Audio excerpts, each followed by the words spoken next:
Okay, Big Stone Fell Race. That was the first time I'd done it. It's a really good event, essentially. So it's kind of part of there's a village fete, and the fell race is part of the village fete. So it's a nice day out, generally, an afternoon out, I suppose. There's like a barbecue tent and a beer tent, and there's band playing, and there's a train station like right next to the field that the race and the fete is taking place in. So you can basically get the train in, do the fell race, get trolleyed, go home if you want to. There's all kinds of options for all kinds of people there. There's like a bouncy castle for the kids and whatnot. So really nice little event generally. The little package that the fell race comes in is great. The race route itself is also beautiful, absolutely stunning. There are a couple of absolutely horrifically grotesque climbs, but if you can deal with those, the views out along the top are just beautiful. I don't really spend a lot of time in the White Peak or the High Peak, so it's just a really nice change of scenery to have something that's a bit different. As much as I love running in the Dark Peak, and that is always going to be my favourite place to run, it is nice to have a bit of change of scenery sometimes, and it was just beautiful looking out across the Dales from the top.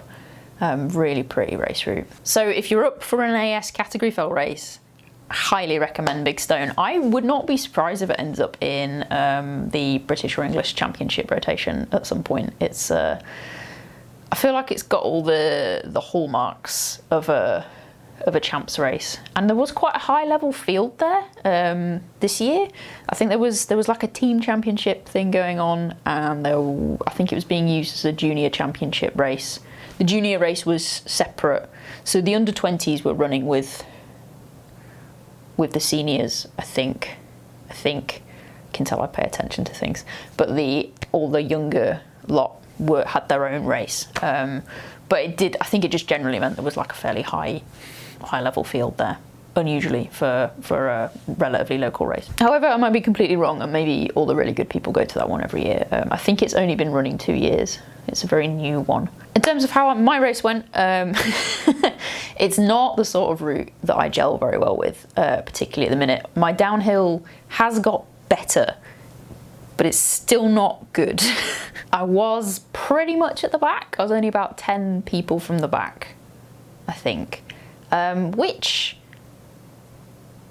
there's definitely been some personal growth since February, when I ran a champs race and was basically at the back, and then just dissolved into a pit of self-loathing afterwards. And I've clearly managed to progress away from attaching my entire self-worth to my running ability, which is nice. I enjoy not hating myself. That's a good thing.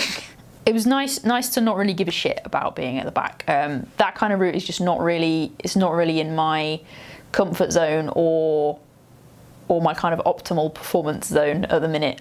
If I can run up hills, and there's like, if it's fairly steep uphill and fairly steep downhill, I seem to be all right now. But if it's very steep uphill and very steep downhill, I get quite bored on the uphill. And the downhill is still just terrifying and scares me. I've got a bit better at it, but it still scares me a lot, to the extent that I just can't go quickly because I'm terrified.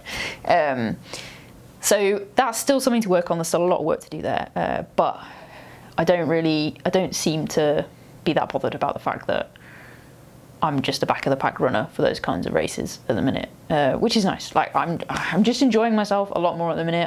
I'm racing quite a bit, and I'm racing for fun, and I'm just having a really good time with racing. It's not really optimal training at the minute because I'm probably not doing enough like low heart rate stuff, but I'm just having a good time, making the most of the summer and the fact that there's just races left, right and centre over the summer. And then things will calm down a bit in the autumn, and I'll start putting in a shift in for marathon training again. So yeah, really enjoyable route, enjoyed the event, and I just had a really, really good time. Once I'd kind of realised that I'd lost all motivation going up the hill, I just decided I was just gonna enjoy it, and had a nice I started getting a stitch as well, which is a bit annoying, so I just had to slow down quite a bit to manage that, and then just enjoyed the views along the top. took it pretty easy, to be honest. I wasn't that tired at the end of the race. I'm going to stop rambling now. I'm going to do a few more videos a bit like this for the other races that I'm doing over the summer, and probably some of the ones in the autumn as well, just to show off the route and chat a little bit about it afterwards. And I think that's all that's coming up for the minute. I've got a couple of ideas for other things, but a lot of it is just I'm just making videos as and when they happen. So keep an eye out, and there might be something interesting on the way. Thank you for watching, and I will see you next time.